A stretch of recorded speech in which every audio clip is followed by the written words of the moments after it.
Journal. I'm your guest host, Gabriel Contreras. Even with the huge surge of popularity of mixed martial arts, there are many misconceptions about this sport. Even professional sports journalists often don't understand it. Some think it's some sort of fight club, or they train by fighting in the back alley of a bar.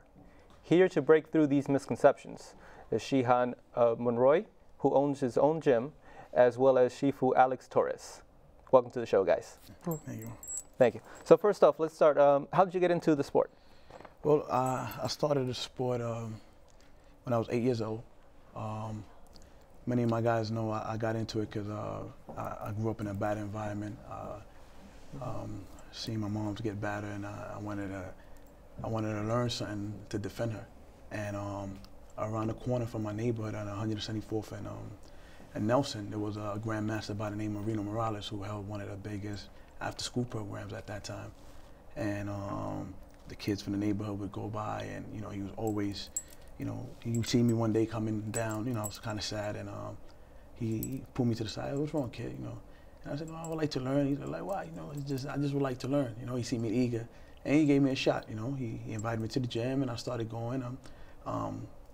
My confidence level was down real beast when I was younger, but through the martial arts, helped me to overcome a lot of these things. But I actually learned at the center at Featherbed Lane. And there is where I met my grandmaster and my teacher, George Vascones, the late George Vascones. And through George Vascones, I met my pugilistic instructor, Tony Melendez. And that's where I started my journey on Kisugo and Jinjando, which is a pugilistic system and a bare knuckle combative system. Okay. But at the age of 8, I started, about the age of 8. At age 8. Yeah. And Mr. Torres, how about you? How did you get involved with the sport? I actually started practicing, it was about 10 years old, started practicing judo. Reason like a lot of people, I used to get bullied. And also, you see those old school Kung Fu movies, you get hyped. So I decided to start training. From judo, I hurt my leg, and then through a process, I met a Tai Chi instructor. And that's how I actually started training in the Kung Fu aspect because of the internal healing art. And then, I did other styles, Wing Chun, Hung Gar, Tien Fa. Basically, it's already been 16 years, 16 years, wow.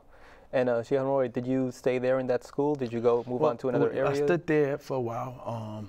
I stood there for a little while, and then after that, my grandmaster, George Vascones, was hired to teach at Thomas Jefferson at the time. Mayor Dinkins opened a big facility down at 112th and First, and he had the opportunity to be the first martial arts instructor there. And we moved down to the 112th and First, and we actually stood there till he passed away. And I stood there till I got my first black belt.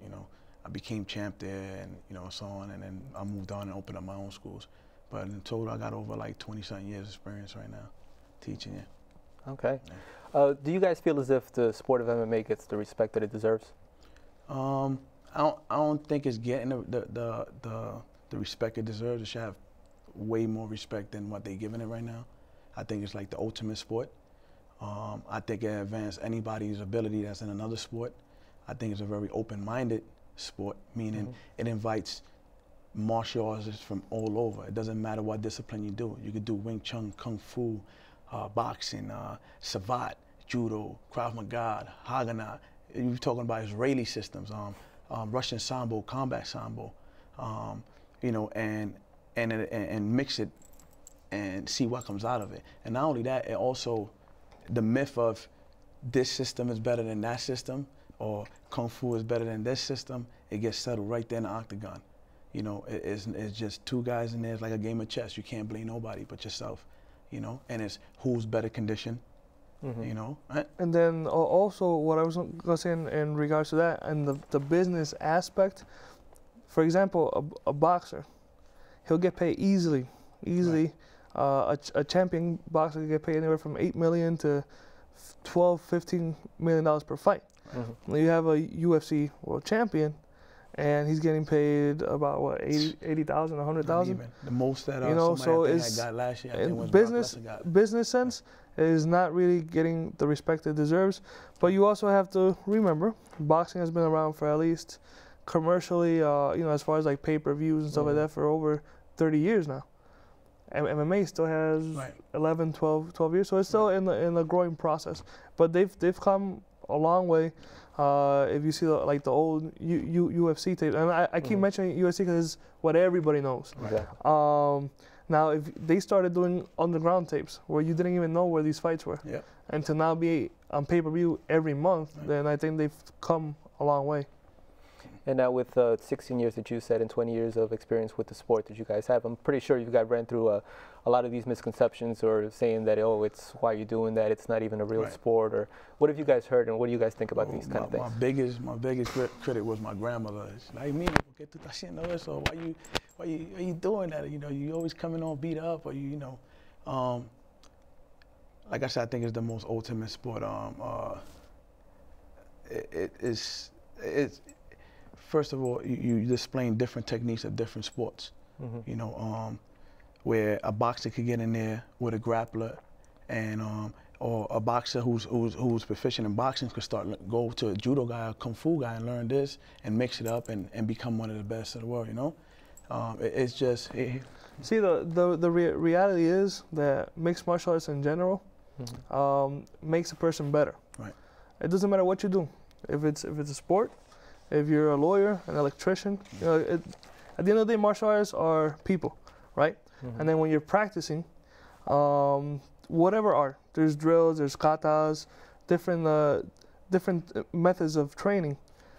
Your mind, your body, your spirit. You know, I know it might sound a little corny, but it's true. They come together, you know, as one.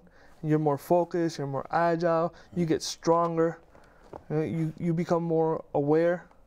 So even for people like lawyers, doctors, they get to absorb better information. Plus discipline. Discipline is a very important part, which is a big misconception nowadays in mixed martial arts. Because, for example, most mixed martial arts gyms, they're more like a traditional boxing gym, where it's just a place. It has bags. It has a ring. You go in. You train a little bit. Not so much with a coach. You just go. You hit the bags and then you fight.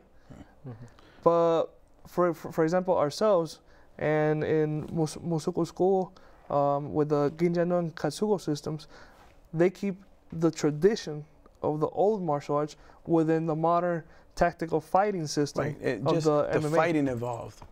Only the fighting evolved, not the tradition. My kids, they still do their philosophies, they creed, they meditate.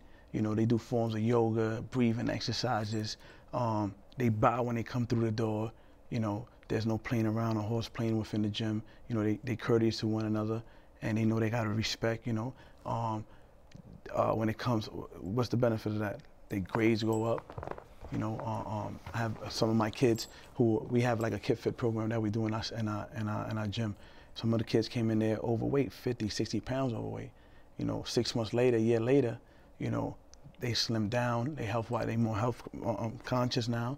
You know, being that we heavy on the strength and conditioning and the nutrition. You know, we educate our kids on them aspects. You know. Do you guys think that some of the kids you spoke about the kids that you have coming into your school, that a reason that they came to your school is for instance just like you guys, you know, problems that they can either being bullied or something that just to actually we have parents that come and tell us I want my kid to learn how to defend themselves. Right now that's another huge problem. I think the growing trend has been like 17% per year. As far as bullying in the school, and you have kids that are actually killing themselves due to peer pressure and bullying. And so due to that, we have a program. It's called bully proofing, and I try to explain to the parents, it's not about we teach our kids in our school. Fighting is only 10%. 90% of it is mental. And once the individual or the child builds up his confidence, he don't need to fight. He knows how to diffuse it with his mouth. You know, the bully is always looking for that person that's, you know, is just gonna put his head down and, you know, not make a scene and, you know. But once the bully sees that this kid has confidence, they don't want that because they're taking a chance that he's gonna make it look bad. You know. So this is why we teach our kids. We don't teach our kids. Fighting is like defense is last resort. You know, the steps that they have to take before they actually have to pick up their hands to defend themselves. you know, and this is another, like you said about the misconception of MMA. You know, you think these kids are just going to be cage fighters. Yeah. You know, one parent called me today and said, "Well, what's the difference between karate and?" I said, "There's no difference. The discipline is the same. Everything's the same. It's just the fighting aspect is different. These kids are learning how to box. It's like taking a young kid to a boxing gym and you take them there. The only difference is when you take them to the boxing gym, 2 weeks down the line, they're already in the ring getting hit. In our school, you can't. You will not. First of all, if a kid doesn't say he wants to spar, he doesn't have to spar. It's when the individual is ready to get in there and spar." And speaking about your school, like what is the goal of your school? Like, what do you want to do? What do you want to accomplish with that school that you have opened up? Well, being that I come from a background where me and my grandmasters, we dealt with a lot of after-school programs, non-for-profit programs, parks and recreation type programs, you know, kids in the neighborhood that couldn't really afford a good program, you know. My goal is to bring one of the best MMA programs to kids that can't afford $300 a month to go downtown and train. You know? And do you have like programs like for all ages, or is it like certain ages? Like, where does it begin? Well, as you know, a lot of things been happening to our seniors in the neighborhood around this area, getting robbed for 50 cents. We have a program that's called Granny Proof, and the thing about the Granny Proof, it's not about them thinking, oh, he's older, they gonna fight. No, it's about making them more aware of their surroundings.